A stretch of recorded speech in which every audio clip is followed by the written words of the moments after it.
Hey guys, BornToSnipe29 here.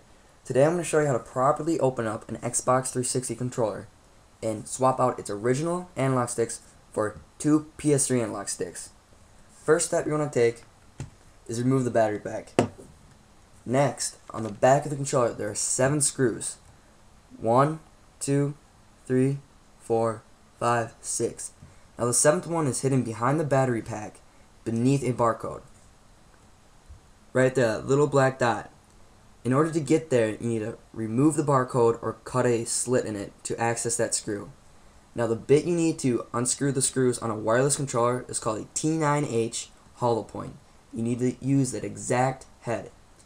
Now, after you've unscrewed all 7 screws, which I already have done, you want to simply grab the back faceplate and pull straight off. Next, you have the inside of your controller. You have your tool, dual analog, dual shocks, your main chip, and your triggers. Now, what you want to do from here is pull the chip straight out so your analogs in the front go straight through the holes without getting snagged. Just like that. Now, on this chip, you have your triggers, your hanging dual shocks, and on the front, your 2 original analogs. Now to remove those, simply pull straight off of their grips. The grips I'm talking about are these 2 gray pieces. They're rectangular. On the back side of an analog stick is this little rectangular piece right in the middle. Now on the PS2 or PS3 analogs, they have the same thing. Now simply, what you want to do is take the front faceplate with your gameplay buttons and your dual pad. You want to place the PS3 analog sticks in the holes of where the existing analog sticks were. Now the PS3 analog sticks are slightly bigger, so in order to get them through the hole, you want to snap them in there by putting some pressure on them. First, center them, kind of wiggle them, and they go right in.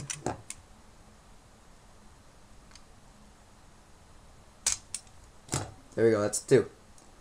Now, from here, take your chip.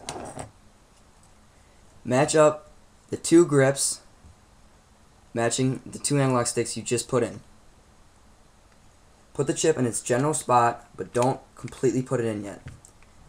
Now, with your 2 hanging dual analog shocks, put them back in the inserts.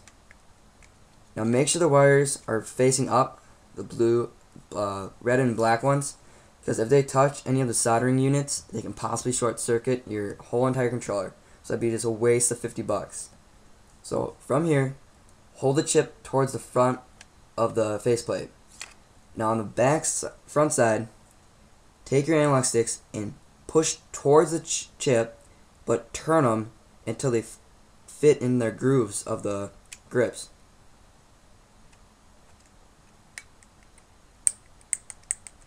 There we go.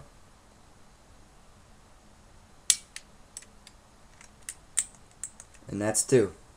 Now once you have those connected to the grips on the chip, flip it back over. So now you're back to the beginning. Now, where your battery pack goes, there's 2 springs. Those springs need to fit in 2 grooves on the back faceplate right here. This little spot. That's the first thing you want to get lined up before you put the back faceplate on. So once you have them lined up, push the LT and the RT trigger buttons in to drop the top of the back faceplate on. Push that towards the LB and RB bumpers until you hear a click. Once that is connected, go down to the grips. On one side at a time, push until you hear clicks on these too.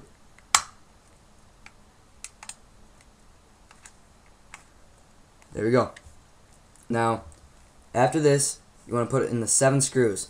Make sure you do not forget the middle one. I'm not going to do it to save time here, but make sure you put those in. Next, grab your battery pack, place it in there,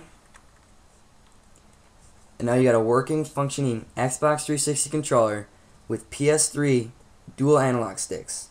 Now, some people like this fix for their 360 controller because preferably it's more comfortable. For me, I know it's comfortable, but for some of my friends, they rather have just worn down analog pads for their controller.